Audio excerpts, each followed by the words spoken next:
I'm WG, and with around 6 hours left on the Yuki banner, we need to do our final comparison on if you should summon for Yuki or if you should wait until tomorrow. I would have liked to make this video earlier, but unfortunately we only got the Chizuru information the last day before her banner ends. So this is the maintenance time. It's going to be Wednesday 1 to 6 UTC, and if that doesn't tell you anything, you can pause the video here and go through and see if any of these locations match your time, and then you can have a look at the green line and see what that means for you time-wise. So for our first point, let's have a look at the 4 stars, and that is going to be Nia Lucas versus Rei Tressa, to see if there is any specific, you could say, ego manifestation thresholds that you really want to reach on these 4 stars before any of the banners disappear, or if any of the banners give the banner itself more value through, you could say, being more valuable 4 stars. So here we go then, first off with Nia. And for Nia, we have the Nia's Curiosity decreasing the cost by 1 down to 0. And obviously we'll also talk a bit about just getting the characters as a base. And then also we have this rhythm boost damage to plus 20% upon deck shuffle. Whereas then the last one that would be really interesting would be the E6, which gives you the rhythm boost instantly, at least at the start of a battle, which you can then get again when you shuffle your deck, and you can heal yourself for each decibel.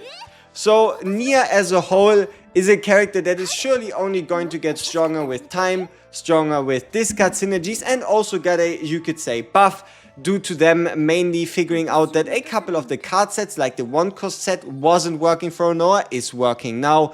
That some of her potentials weren't properly applying, like the 7th potential, I think even the unique potential, maybe even the crit damage potential on top of that. So there will be some changes there as well, and I think also some more general things. So for example, Nia Renoa is stronger than ever. And then where do we even use Nia, and should you try to snag yourself up a copy? So the main benefit for Nia is just the ability to interact with characters that are heavy on discards. The more a character discards from benefits from a discard, the more Nia is going to be useful. Then you can also use her for deck searching, and the less you are reliant or bound by AP constraints for your current deck, the stronger she becomes, because you would have to get AP from the outside in, or with the with the super popular Forbidden Eternal Hunger card, which is the most reliable way for you to get some more AP out of a Nia. So Forbidden Eternal Hunger plus Nia is a disgusting combo. So overall, you can absolutely still use the Yuki banner to either get yourself the E1 or E2 or the first Nia if you haven't yet. And then on the other hand, we have ourselves Luke. Luke at the moment, he's just a good unit. What he does is he does nice AoE, he has his bullet accents, he can have some really good interactions with, for example, both Luke or Renoa, for them to exhaust their bullets in one shape or form to then trigger a massive amount of these bullet card exhaust rocket launchers, as well as also his discard and even more separate bullet damage. Then again, the most important part about him could either be the E4, where his ultimate goes from a draw 2 to a draw 3, or then more specifically the E6, which allows you to use a bullet for the first turn each time at a cost reduction of 1, meaning that he overall becomes way cheaper to play and way more attainable due to all his bullets costing you 1. Same is true for the machine gun attack, but overall there is no particular need for you to get a Lucas in the first place or bringing him to E4/E6, because there's nothing that is particularly crazy about him. But then again, he is still a worthy pickup, and he would still be able to bring things to your account if you are looking forward to that. He also has these interactions with shield boosts. So if, for example, in the future there is something more justice focused, that's already where he comes in, or he could even try to synergize a little bit more with other characters like Mei Lin, with him being a passion character. Now, on the other hand, we have one of the strongest damage dealers in the entire game, and that is Tressa. The only caveat here, I would say, is the fact that obviously everybody gets Tressa for free, which means here you are only really hunting for dupes. And what would these dupes be able to do for you? You have the E1, where the Curse Gouge card with the Engrave Agony and Weaken now becomes 0 cost. You have the increased damage to targets in Agony, but mostly her damage comes through Agony rather than with cards applying Agony, or the damage, I guess, the cards that apply Agony do is not as important. The increase of Agony by 2, they should give that back, right? Like, at this point, if you get to E4, they just eat up the whole Agony part and you can't even read up on it anymore. And then you have your save. The E6, when you defeat an enemy, create a Shadow Dagger. Overall, I would argue that Tressa doesn't really need any epiphanies, but if you wanted to get an epiphany for her, the E1 is by far the best improvement in just a huge cost reduction to her purple card that you're gonna want to play regardless, and these other ones are not as crazy. Bringing us to the very last forcer, so we can at least have those out of the way, and that is going to be Rei. So Rei herself is going to be on the banner as well. Rei, again, also a free unit available through an event, but with her copies you can get the 2 morale extra, going up to 4 morale. The heal, this one is quite important if you want to play something like Rei solo sustain during a chaos run. Without this, it's going to be quite tough. And then on the E4, we have ourselves the ult upgrade, which isn't that important. But this is where it's really at. And this is that so long as a Rei is on the field, you get a multiplicative 20% damage increase to all allies' attack cards. Once again, meaning that the higher the base multiplier for the card that you're buffing, the bigger the increase. Like, for example, something like this gets a way bigger damage bonus than something right here, but still it is 20% free damage so long as your multiplier is above 100% and going as high as, however, depending on the base multiplier. So the E6 is definitely something that's worth chasing, even if it's just for her on the Chizuru banner. So now that we have this out of the way, let's actually talk about the important 5 stars. So before we get into this final section of Yuki, we obviously have to start with what we know about Chizuru and how you classify her. So Chizuru is going to be a Void Psionic, and she is definitely going to be single target rather than AoE DPS. She doesn't have any real AoE capabilities in her kit, meaning that already she is different from Yuki.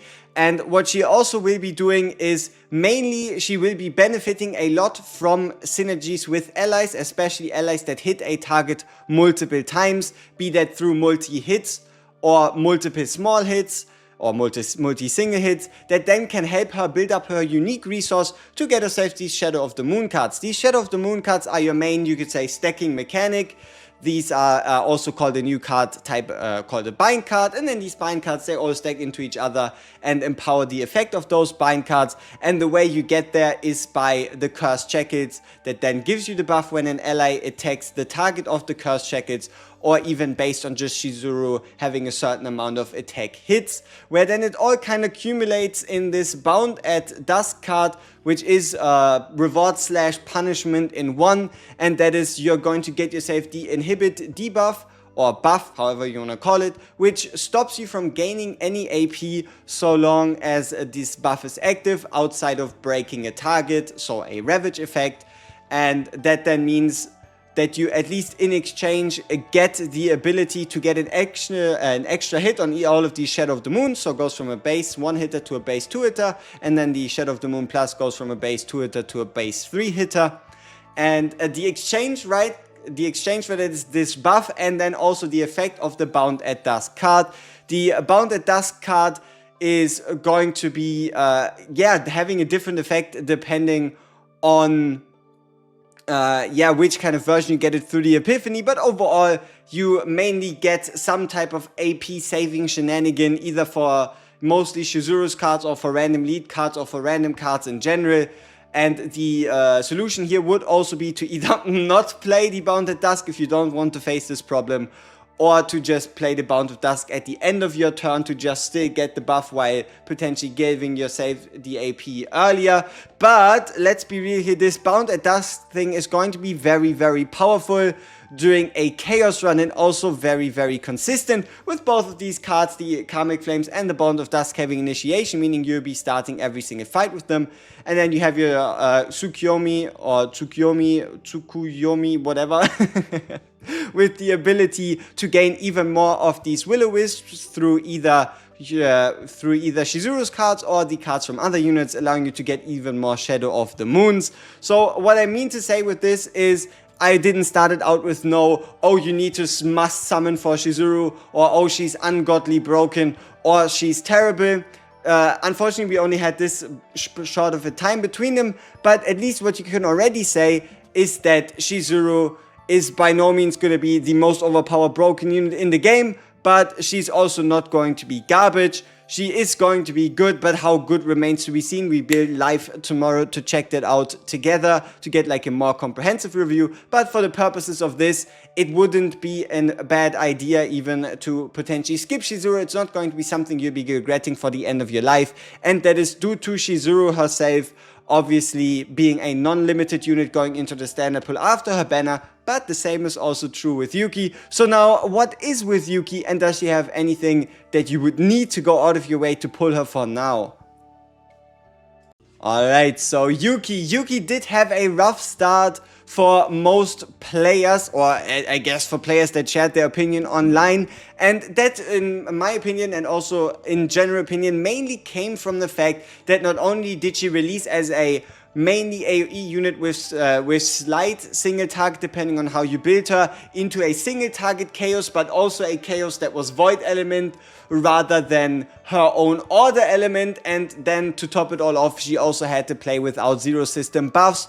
The zero system buffs themselves being the ones that you get for grinding through the zero system, which is extra stats, extra refreshes, more refreshes in the shop, extra currency, extra event chances, yada yada, which overall just allows you more freedom in playing in the chaos. And once these zero changes were applied to the chaos runs, nobody could really complain about Yuki in a chaos anymore.